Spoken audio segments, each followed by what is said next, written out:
Hello and welcome to the show. It's me, John Park, and it's time for the first JP's product pick of the week of 2022. Thanks everyone for stopping by. We've got people over in our YouTube chat as well as over in the Discord, and it is great to see you all. First thing I wanted to do for the first show of this new year is clear off that board so that we can put up a whole bunch of new exciting product picks this week. So let's go ahead and do that real quick. In fact, I'm just gonna, what's a good magic word? Abracadabra. And there we go. Now we've got a fully cleared out board. We're ready for our next set of product picks. That was, I think I had about 64 products up on there, so it was a little more than last year. This, in fact, is our episode, or our product pick 65. So, like I said, not quite one a week, but now we're ready. We're clear to do this. So I'm excited. I'm excited for our new product pick. I want to start changing up some things for the new year. Not everything. I'm not changing out my workshop too much, but I did want to break with some of the traditions and establish some new ones, so I hope everyone's excited for change. How about that? Let's see. What is going on? We've got some people over in our chat here, like I mentioned, over in the Discord chat and in the YouTube. Hey, Charles Burniford, Peter Hill, LK Burr, Backwoods Engineer, Graham Cox, John O, Brain Faucet, and Dave Odessa, hello, and someone called It Was Like This When I Found It. Nice to see you all. And over here in our Discord chat, we got lovely A72, Rich Sad, Scott B Me Up, Rich Sad, Do Wester, I'm learning some of these names. I think I saw some C. Grover up there, Thin Man, hello, Jim Hendrickson. Let's do it. So, hey, AT Makers Bill, nice to see you. And Mike P. We said delayed abracadabra. Are we having, do we have some issues? Software or hardware issues? I hope not. Was my abracadabra delayed? We can bring it back, can't we? Let's see. Look. Old stuff, new stuff. Don't give away your secrets. All right, so let's do it. Let's get started with this week's product pick. Someone said there was an extra sleep in the magic script. Oh, was that delayed? Maybe there was a delay. What I want to start off with is heading over here. So go to this URL if you want to see the product page where this week's product pick lives. That's the product ID right there, 5233. You can point a camera at that QR code and go directly there.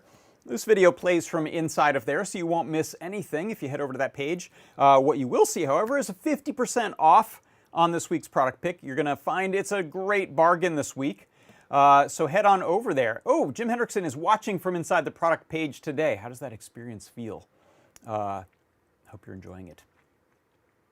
Toddbot asked if I could just go ahead and put all those parts in the mail and send them. I wish I had had a backside to this board, this pegboard. It's not, or I would have just spun it around. I wasn't thinking when I built it. All right, so if you head over there, you will find our product pick. But what I'm going to do is let Lady Ada from the past describe this to us, and then we'll take a look at what we've got and maybe do some demos. So take it away, Lady Ada. Yay, ATtiny817 breakout. Okay, so this is a kind of an interesting, it's a 3-in-1 board, really. So first up, it's a development platform for the ATtiny817. It says 8x7 because one day I might have a different chip, but it's the 817 on there right now, which is the kind of the second or third gen AVR chips from Microchip. Originally we were using the SAMD09 for a lot of our Seesaw and Stemma QT boards. SAMD09 is getting quite hard to get, and I don't know if I'm going to be able to get a lot of them for the next year, and so I thought, let's revise our boards. Instead of using the 3-volt SAMD09 Cortex M0, the ATtiny817 is a quite powerful board. It's 20 megahertz. It's got 8K of flash, I think a half K of RAM, a little bit of EEPROM. EEPROM's quite nice. And it runs from 3 or 5 volts, which is kind of sweet. It's a bunch of peripherals. It's very inexpensive. So this is a dev board to help me use that chip. Another nice thing, lots of analog digital converter pins, a lot of PWM pins, more than the SAMD. The SAMD, I think, only had 4 analog digital inputs, I think, muxed into the ADC, and this one has like 9. And it's got a lot of PWMs too. So it's got like a lot more flexibility, I think, on the pinout. Second, it is a Seesaw development board. So we're shipping this with Seesaw, which is our I2C to whatever protocol. So you can do PWM and analog inputs. It doesn't have a DAC. It does have a NeoPixel driver, which I'll show the demo for. Like I said, PWM output. You can access the EEPROM. You can change the I2C address. But what it's really useful for is, you know, a lot of times you're like, I want to connect like a rotary encoder to I2C, or I want to connect a rotary encoder to something, and that's something that requires, rotary encoder or NeoPixels requires timing specific data that you really want to sub-processor it out. And so this is our kind of our sub-processor, co-processor helper that runs over I2C. And in addition, it's also got STEM and QT connectors on each end. So you can use it as an I2C breakout. You can use it if you want basically a chip that can control a lot of GPIO and NeoPixels and PWMs. This board will do the trick. All right, I think I realized what happened. Yeah, that was why it was delayed. I wasn't pushing my my changes over to the live screen. So hey, that's what I meant to do. The visual effects had an issue here today. So this is a really cool board, and what I'm going to do is actually here's another tradition we're going to break with. Mystery cabinet is all empty, but we now have this mystery box right here. So what we're going to do is we're going to check out the new product pick by opening this little weird mystery box right here, so I can get my own product right out of there. Hey, look. Oh, it's even sort of still in the bag. That is it right there. Ooh, yeah, let's get a look at this. All right, we don't need those header pins yet. Put that away right there. Right, so this is the product pick of the week this week. It is the ATtiny817 Seesaw breakout board. So this is, let's pop up the product page actually. This is the product page for this. If I refresh, we should see this totally bonkers price, $2.78 to get one of these. So this is really cool. This is a development board for this new-ish, sort of current generation AVR chip. And you can use it for development. What we've developed and we use on here a lot is the Seesaw sort of framework. And what you'll find with this board is that as an upgrade beyond the previous SAMD09 version of it, we've now got a couple of those STEMMA QT/Quick connectors on there, so you can plug and play with a lot of our boards, such as some of the Feather boards or the QT Pies. Lets you plug right in and use this as a sort of GPIO expander. So if you're not familiar with the Seesaw sort of protocol or framework, that is a I2C to anything protocol. So that means we can plug I2C into our microcontroller, and then on this side we can plug it into all sorts of GPIO. We can use digital to analog conversion, or rather analog to digital conversion, because we read things like potentiometers on here. It has a NeoPixel pin and driver on board, so all those tricky timings that happen to drive NeoPixels will happen right here on the board. And what I wanted to do is show a little demo of this. So let me clear out the new mystery box there and bring into my overhead view here. So here's what you can see I've got going on. This is which one do I have on here? I think this is the RP2040 QT Pi. And you can see this thing has not so much GPIO on it, just a little bit, just enough. But if we wanted to use a whole lot of peripherals, this is one way we could do it, by plugging in an analog out of PWM. So you can see this little yellow LED here. I'm reading a potentiometer. And so yeah, in fact, let me give you a full demo of the board. So I'm just speaking I2C between these two things. A lot of the heavy lifting is right here on the Seesaw board. So I'm reading a potentiometer, and I'm taking those analog values and I'm actually converting them into PWM values to change this, this brightness on my yellow LED here. I'm reading this little switch here. And you can see when I do that, I'm turning on and off a little indicator LED. There's also an onboard indicator LED. You can see there, a little red LED. And if I diffuse this one, that'll make it a little easier to see what's going on. This is actually a NeoPixel right over here.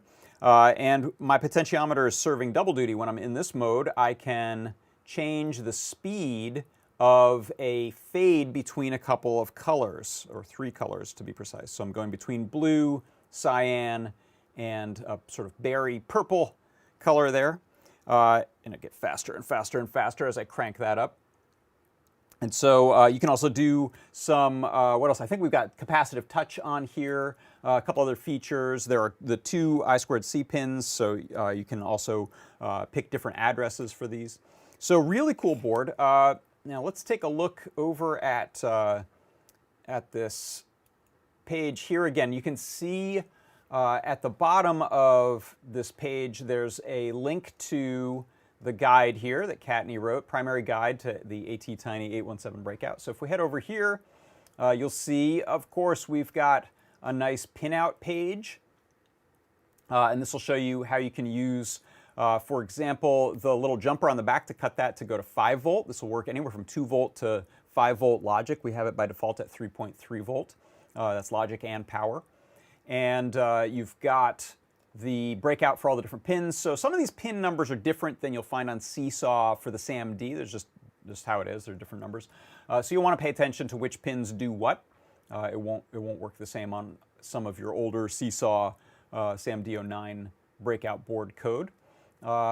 And then there's some examples of using this inside of CircuitPython, Python, and Arduino. And as Lady Ada said, one of the things that's really useful is connect this up to either a computer with an I2C interface or to a single board computer, such as a Raspberry Pi, that can't really do some of these things very well, such as NeoPixel, or doesn't have any of the analog to digital converters to read some potentiometers and the like. So this is a really good breakout for those types of single board computers. What else? So let's take a look at code. So here is the code that I'm running on there, and this is, I took a few of our examples. So if you install the bundle for CircuitPython, you'll get a lot of access to example programs that'll run in Seesaw. They'll start with the name Seesaw, these example programs. And so I pulled together a few that do the analog input, the digital I/O, which is sort of a super set of digital I/O stuff, kind of a top level, high level access to digital I/O, as well as PWM out and NeoPixel. So I'm importing all those libraries in here. I then set up my Seesaw board, just calling it SS equals Seesaw. In this case, since I'm using an RP2040, I need to specify the second I2C port. So this is using bus I/O I2C of board serial clock 1 and serial data 1. Then I'm setting up my pins. So I've got pin 5 is that green, big, fat, chunky green LED there, using that as a digital output. Pin 3 is what I've plugged in my little switch here, so I can read that. Analog pin 2 is what I'm reading for the potentiometer there. And then PWM pin is 13, where I'm writing out to that yellow LED. And then I've also set up on pin 19 this single NeoPixel. You can drive up to 60 NeoPixels. After that, I think we start to run out of memory. And then the rest of this is some cool sample code. Actually, this is some stuff that our good friend Toddbot wrote to do a little interpolation between colors. And then the rest of this here is from some of that example code where I'm just saying the LED value is going to be the same as the switch value. So on is true and off is false. And then if the switch is on, I will read that potentiometer and change the PWM of the yellow LED there. And that's this duty cycle equals the analog in value. And I just sloppily multiply it by 60 here. It's not quite exactly the full range, but it works pretty well, because those analog values are 0 to 1023. And otherwise, if I'm in this other position, we're doing the NeoPixel thing there. So I'm just changing the rate at which I interpolate between colors there. So let's see. Oh, Anthony Becerra, thank you. And YouTube said the stream glitched, but it seems okay now. All right, crossing fingers. And let's check in on our Discord here. Let's see. Is there a way to set the address on these? And the answer is Kattni doesn't remember off the top of her head. I don't either, so I've checked the guide. I have not changed the address on it. I think there are 2 pins, so you can, okay, Dexter Starboard, so you can write a new address to the, let me bring up the Discord here. You can write up a new address to the EEPROM. That's another thing that this one has is there's a EEPROM that you can write to so that you can store things like MAC addresses. There's a little bit of memory there to use. Let's see. Aza's built to code asks, Python code only needs to be written to the main QtPy or separately deployed to the Seesaw? Right, so that's an excellent question. All the code that I'm running is on the QtPy here. So let's go to a larger screen of that. So QtPy is running that CircuitPython code I just showed, and all of the commands that it was using, all those Seesaw commands, are sent over I2C and tell the Seesaw board what to do. Seesaw, or rather the ATtiny board, the ATtiny little Seesaw board here is running our Seesaw firmware. It could run other things, but that's what we deploy on there. That's what you'll get when you open it up. So it's ready to be communicated to from whatever microcontroller. QtPy is convenient because it has that STEMMA QT connector. We also have some of our Feather boards, such as this one right here. You can see that's a Feather RP24. That one has a STEMMA QT, and some of our newer Feather boards also have those with other chips on them. You can use I2C by just plugging into almost any microcontroller, so it doesn't have to have that STEMMA QT port.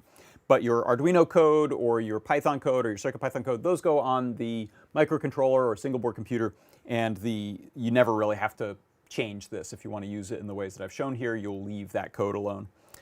Good question. Thank you for asking that. Let's see. Any other questions before we go? Let's see. Yeah, so 16 and 17 are the address lines by default, Bill found. And I think that'll do it. All right, well, hey, thank you everyone for coming by for the first of our JP's product pick of the week for the new year. Reminder, if you head over to this product page, which is product ID 5233, let's see, we should still be in stock. Yeah, good. You can pick this up for this discounted price of $2.78. You might want to throw in a STEMMA QT cable while you're there. There's a little handy thing here to click and add a cable. And off you go. You can get up to 10 of them, and if you do, let us know what you're up to with them over in the Discord. We'd love to hear what people are using the products for. Okay, I think that's going to do it. Thank you everyone so much for stopping by.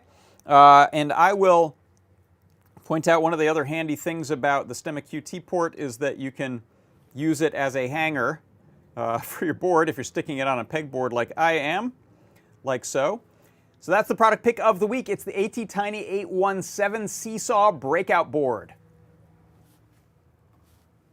For Adafruit Industries, I'm John Park. This has been JP's product pick of the week, and I will see you next time. And just a little note about some of the upcoming shows. There will be, I believe, a 3D Hangouts tomorrow morning, Wednesday. I'll be doing the show and tell tomorrow evening, and PT and Lady Ada should be doing an Ask an Engineer right after that tomorrow evening. So go and check the blog for details, or if you're on the Discord, you can type !showtimes and see more, as well as check our live broadcast announce channel on there. Thanks everyone for stopping by, and I will see you next time. Bye-bye. Oh, and I'll have my workshop show on Thursday. I forgot to mention that. And I believe Scott's doing a deep dive on Friday. So we are back to a whole bunch of shows this week. Thanks everyone, and happy...